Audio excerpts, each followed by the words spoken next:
देश में चुनाव भले ही कोई से भी हो, लेकिन कांग्रेस पार्टी के नेताओं का अमर्यादित बयान और उनके बेलगाम बयानों के चलते कांग्रेस पार्टी को हमेशा नुकसान ही उठाना पड़ा है। अब कर्नाटक विधानसभा चुनाव को ही लीजिए। कर्नाटक विधानसभा चुनाव के दौरान कांग्रेस के राष्ट्रीय अध्यक्ष मल्लिकार्जुन खड़गे के पीएम मोदी को लेकर दिए गए बयान के बाद कांग्रेस संभली में नहीं थी कि कर्नाटक कांग्रेस पार्टी ने कर्नाटक विधानसभा चुनाव में जो घोषणा पत्र जारी किया, उस घोषणा पत्र में बजरंग दल जैसे संगठन पर रोक लगाने की बात कह दी। यही नहीं, कांग्रेस पार्टी ने बजरंग दल की तुलना पीएफआई से भी कर दी।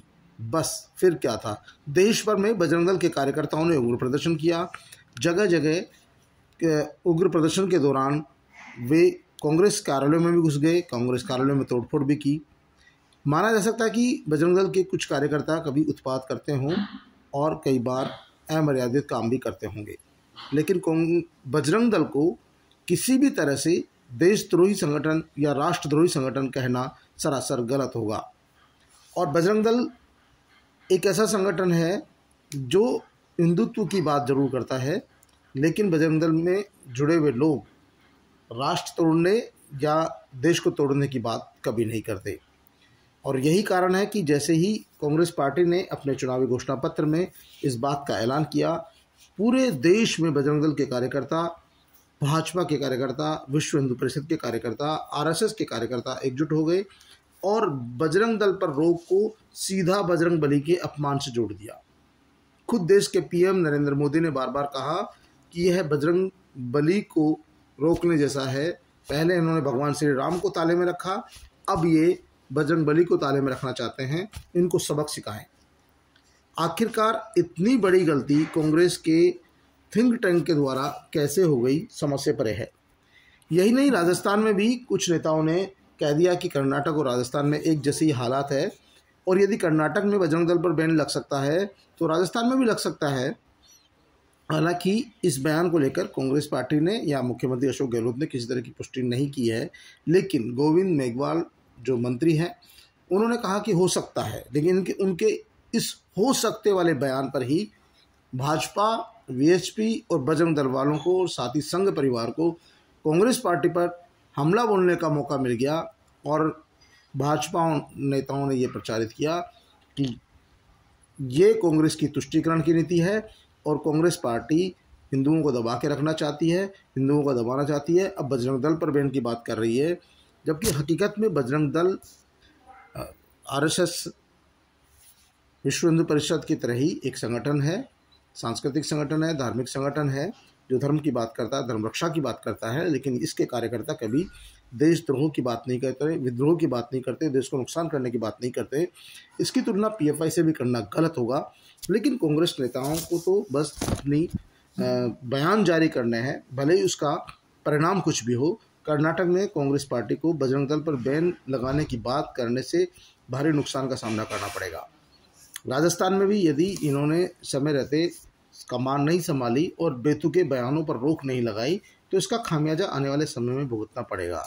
क्योंकि राजस्थान में जो लोग बजरंग दल पर बैन लगाने की बात कर रहे हैं, मैं राजस्थान के लोगों से पूछना चाहता हूं, कम से कम राजस्थान में जो लोग बजरंग दल पर बैन लगाने की मांग कर रहे हैं वो बजरंग दल के किसी प्रदेश अध्यक्ष का नाम तो बता दें कि आखिरकार राजस्थान में बजरंग दल का प्रदेश अध्यक्ष कौन है, जयपुर का जिलाध्यक्ष कौन है, बजरंग दल के नेता कौन हैं। अरे जब उनके प्रदेश अध्यक्ष और नेताओं के बारे में ही नहीं जानते हो तो बजरंग दल आखिरकार इतना विध्वंसकारी संगठन कैसे हो सकता है। ये हकीकत बात है। बजरंग दल के नाम पर कुछ कार्यकर्ता इकट्ठे हो जाते हैं, धार्मिक भावनाएं जब उनकी लगती है कहीं न कहीं गड़बड़ाती है या हिंदुओं पर कोई कुटाराघात होता है तो वो हिंदू धर्म की बात जरूर करते हैं, लेकिन वे किसी दूसरे धर्म के विद्रोह की बात में नहीं करते, वो देश को तोड़ने की बात में नहीं करते। और सबको अपनी बात कहने का हक है। यदि बजरंग दल के कार्यकर्ता कभी प्रदर्शन करते हैं और हिंदू धर्म की बात करते हैं तो वो उनका अधिकार है, दूसरे धर्म के लोग अपनी बात करते हैं तो वो उनका अधिकार है, क्योंकि सबको अपनी अपनी बात कहने का अधिकार अभिव्यक्ति की स्वतंत्रता के तहत हमें संविधान के द्वारा दिया गया है।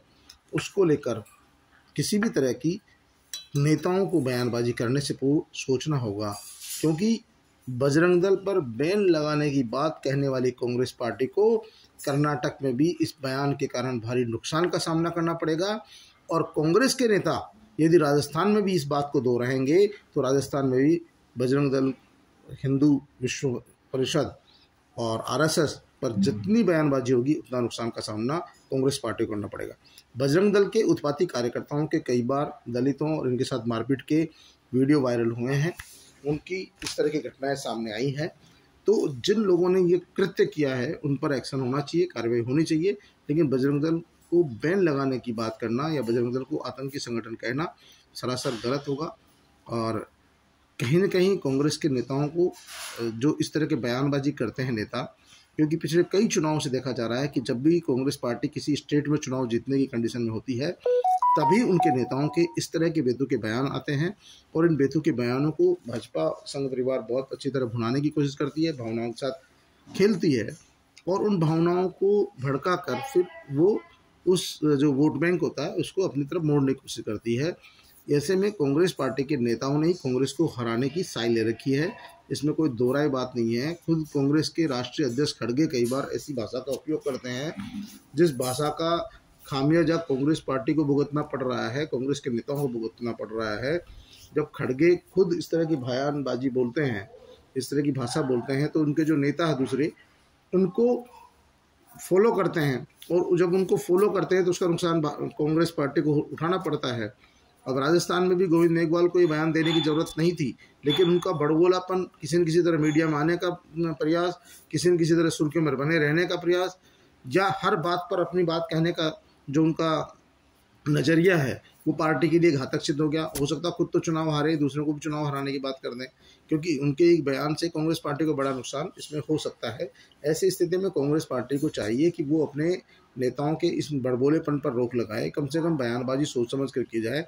क्योंकि देखिए हिंदुस्तान में आज भी बहुसंख्यक हिंदू है, उनकी भावनाओं की कदर करना ज़रूरी है, मुस्लिम है उनकी भावनाओं की कदर करना ज़रूरी है, सिख है, ईसाई है, जैन है, बौद्ध है, सभी को अपने अपने धर्मों की रक्षा करने का, अपने धर्म का प्रचार प्रसार करने का अधिकार है। जब दूसरे धर्मों के लोग अपने धर्म का प्रचार प्रसार करते हैं, उनकी रैलियां निकालते हैं, उनकी झांकियां निकालते हैं, तो क्या हिंदू धर्म के लोगों को अपने धर्म का प्रचार प्रसार करने का अधिकार नहीं है? क्या उनको अपने धार्मिक आयोजन करने का अधिकार नहीं है? तो जब सभी धर्मों को अपने अपने धर्मों के प्रचार प्रसार का, उनके धार्मिक आयोजन करने का अधिकार है, तो फिर ऐसी स्थिति में जो बजरंग दल जैसे संगठन पर बैन लगाने की बात करना कहीं न कहीं अनुचित है। और ये कांग्रेस नेताओं की जो मानसिकता है उसको भी दर्शाता है कि वो कुछ लोगों को खुश करने के लिए या मामूली से एक वर्ग विशेष को खुश करने के लिए एक बहुत बड़े वर्ग की नाराज़गी झेलते हैं। जबकि ये देश संविधान से चलता है, सभी को अपने अपने धर्म के अनुसार जो है काम करने का छूट है, सबको अपने अपने धर्म की मर्यादाओं को निभाने की छूट है। ऐसी स्थिति में किसी को भी अधिकार नहीं है कि एक को माँ और एक को मौसी कहा जाए। लेकिन कांग्रेस नेता और दूसरी विपक्षी पार्टियां हैं वो भाजपा को ये मौका भरपूर देती है, और भाजपा भी सिर्फ एक वर्ग की बात करती है, अन्य वर्गों की बात ही नहीं करती है। ऐसे में भाजपा ने तो ध्रुवीकरण कर ही लिया और भाजपा ध्रुवीकरण का फ़ायदा भी उठा रही है, और कर्नाटक वाले बयान में भी भाजपा को ध्रुवीकरण का फ़ायदा जरूर मिलेगा।